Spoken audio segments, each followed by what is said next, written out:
Bakit sa rami-raming school? Bakit dito ka lumipat, Shilo? Hindi na kasi ako pwede dun sa dati kong school.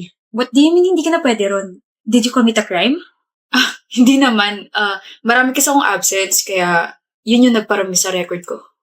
Bakit marami kang absence? If you're uncomfortable na sagutin sila, wag na. Piper naman eh. Eh di yung madaling tanong na lang. Pwede ba, pre? Sige. Shilo, what's your pet peeve? Pet peeve? Ano yung pet peeve? Sabi na hindi niya alam yung word na yun eh. Akin na 100 ko, Anders. Ba yan? Na natalo pa nga sa pustahan. Pet peeve ko, aso. Aso ang putik. Sorry, ano ba yung pet peeve? Mas mahigpit dito, pre. Baka nga hindi pa nangangalahati yung taon, pangit na agad yung record mo dahil sa mga grades mo eh. Kahiya yun. Ang word na pet peeve, yun yung isang bagay na kinakainisan mo sa isang tao. Ha? For example, isa sa mga pet peeves ko sa mga tao, ay yung mas pinipili nilang pagtawanan yung mga nagkakamali. Or yung mga may hindi alam na word, ganon. Gaya nila. What did you say? Wow, Piper, parang di mo tinatawanan yung mga ganitong tao dati ah. Ikaw na nagsabi, dati. I was like that when we were in high school. College na tayo, uy. Never heard of the word character development, Anders? Ewan ko sa'yo. Sige, kampihan mo yung new student na yan. Tara na nga, Evie.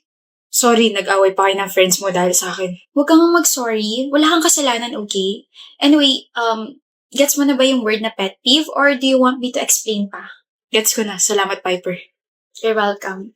Kaya ako maraming absent sa dati kong school kasi palagi kong binabantayan si mama sa ospital. Piper, it's so nice to see you again. Evie, it's been 6 years na, no? Buti nakarating ka rito sa reunion ng batch natin. Umangkad ka yata, Piper. Anders. Ngayon na lang ulit tayo na kompletong 3. Kinakataf mo kasi kami nung nag-third year college tayo eh. Dahil kasi yun kay Shilo, diba? You chose him over us. Anyway, ayoko na bumalik sa past natin. Alam niyo ba, I got cheated by this ugly guy. I was about to give him another chance pero buti na lang, ang non-negotiable ko ay cheating. Sabi ko kasi sa'yo, ako na lang Evie. Ayoko maging jowang kaibigan, stop it. Ang non-negotiable ko ay hygiene. Nakikinig ka ba, Piper? Kaya naman pala wala sa atin yung attention niya. Nandito na yung ex niya si Shilo. Ex? Sino may sabi nag-break kami? What? Kayo pa rin hanggang ngayon? Hey, mahal. Hi, love. Sorry, late ako. Na-stuck ako sa traffic eh. No, sakto lang dating mo. Sakto, pre. We were just talking about non-negotiables. What's yours? Government savings bond. Bayan, pre, bobo ka pa rin talaga hanggang ngayon. No offense sa tawa namin, Shilo, pero may ganun ba? Bakit? Non-negotiable instrument naman talaga yun ah. Don't tell me, hindi nyo alam. Graduate din naman kayo ng accountancy. Di may iba ba bang meaning yun? Bigyan mo ako example. Girl, nakaya naman tumaga sa relasyon kasama siya. Kung ako ikaw, napagod na ako kaka-explain sa kanya ng mga bagay-bagay. Nakakatawa na may mga taong di pa rin talaga nagbabago, no? Gaya niya, no? Di pa rin kayo nagbabago and buti na lang, hindi ikaw yung girlfriend ni Shilo. What? I'll give you 2 examples of non-negotiable love. 1, cheating. Kapag nag-cheat ka, wala nang second chance. Bye-bye na. Second, my non-negotiable is katoxican. If toxic ka sa akin, I don't want to deal with you anymore. I'll cut you off. Gaya nitong dalawang to. Gets? Gets. Iniinsulto mo ba kami? This is why I decided to cut you off. You're both disrespectful and wala kayong character development. Pinipili mo pa rin siya kaysa sa amin? The moment you made me the villain just because I educated you about your attitude towards the people around you, hindi na tayo magkaibigan. Piper! And yes, I will always choose my man, my peace, and the person that I love. Kaya I don't see the point na kinakamusta at kinakausap niya pa ako. Excuse me. Excuse me. She's so annoying. Buwisit ng mga groupmates to, walang ambag parate. Buwisit, buwisit, buwisit! Huwag kang mabwisit, Edward. Ay, salamat, Nikki. Sige, hindi na ako mabubwisit forever. Maraming salamat talaga sa advice mo. Laking tulong sa ekonomiya sa utak ko. Sige na nga, para gumaan yung pakiramdam mo. Gusto mo ba ng magic? Mukha bang gusto ko ng magic? Gusto mo ng magic o ako yung gustuhin mo? Magic. Bilis ka usap. May 5 ka ba dyan? 5 kurot sa anit mo, gusto mo? Sa akin pa talaga manggagaling yung props mo. Eto, Ready ka na? This is like the biggest of the greatest and the wowest and the mostest magic. Huwag kang kukurap, Edward. Huwag kang kukurap. Eto na. Eto na. Di ko ni mapufall ka sa gagawin ko eh. Ano, may chance na ba ako? Meron. Meron! May chance na ako para hindi ka kausapin buong school year. Di ko man. Peke yung napanood ko. Edward, may tanong ako. Ano yun? Bakit lagi ka nakasimangot? Ikaw ba naman makikita ko araw-araw? Malamang sisimangot talaga ako. Ganito lang talaga itsura ko. Ganyan nga lang talaga. Ganyan na ganyan yung itsura ng crush ko. Mukha kalokohan, alam mo ba yun? Alam mo, try mo lang ngumiti. Try lang, okay? Baka sakaling ma-fall na ako sa'yo.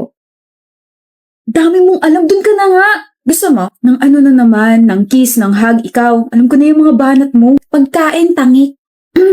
Alam mo kung hindi lang kita crush, na-turn off na ako sa'yo. Ako naman, matagal na ako na-turn off sa'yo. Gusto mo i-turn on natin? Huh? Wait, kainin ko lang to.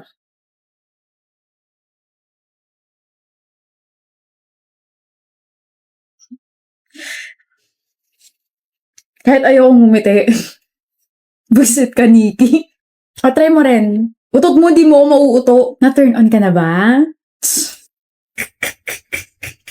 Effective. Nikki! Problema nun. Nikki!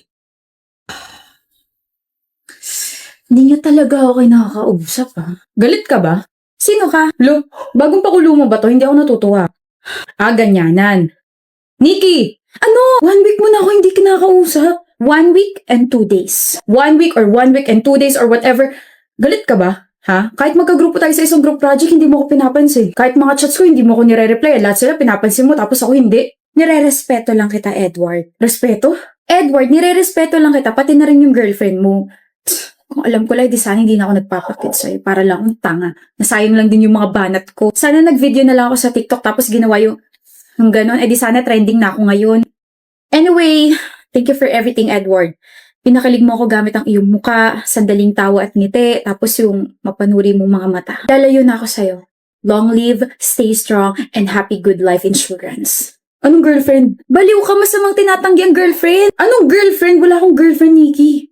Weh, paano mo nasabing may girlfriend ako? Eh last week kasi habang nagko-quiz tayo, bigla-bigla ka nalang umingit at saka tumatawa. Ganun kaya kapag may girlfriend na.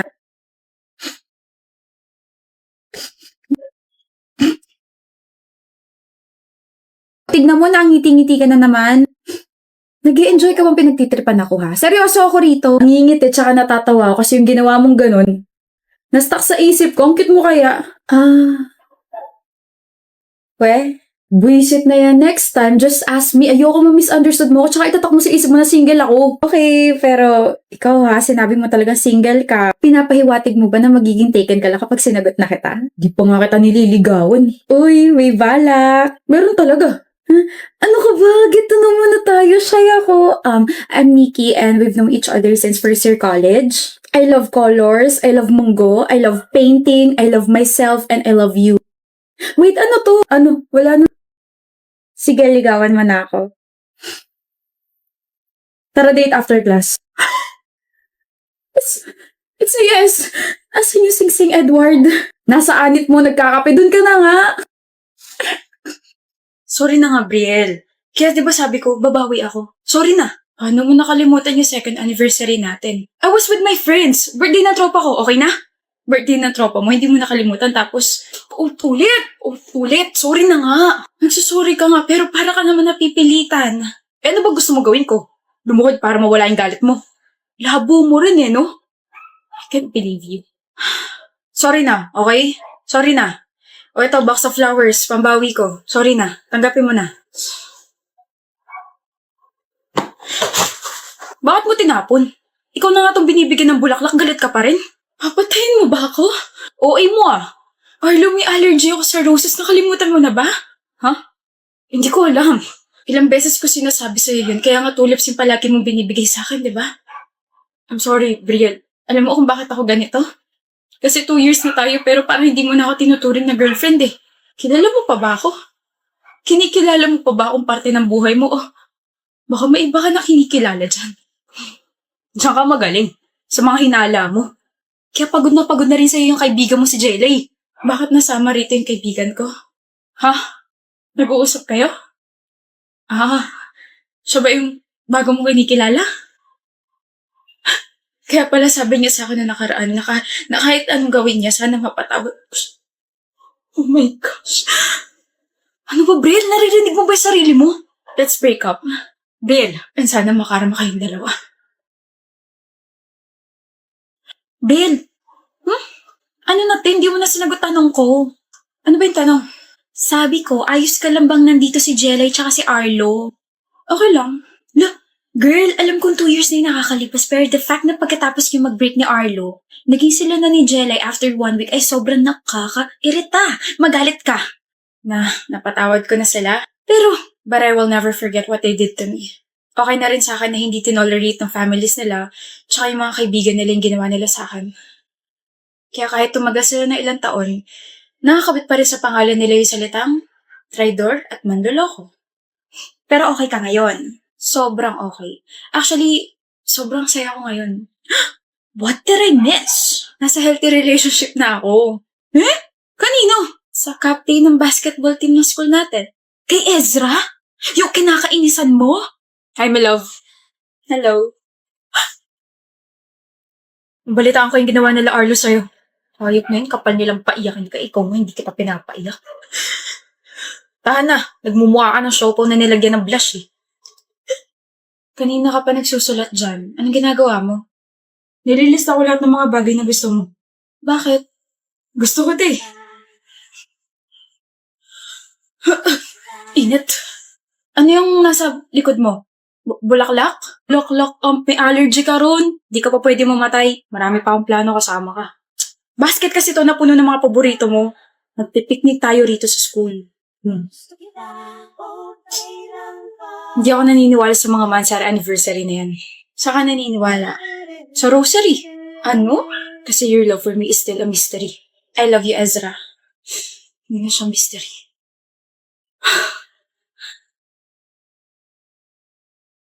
Kasilaw. Yung yung kagandahan mo. Ay, inggit. Hello?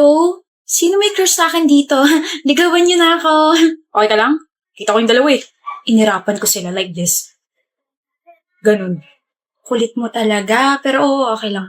Kung ikaw napatawad mo sila, ako hindi. Never, ever, ever. Ako na lang tignan mo, wag na sila. Kasilaw. I know. Yung noo mo, Bi. Visit ka.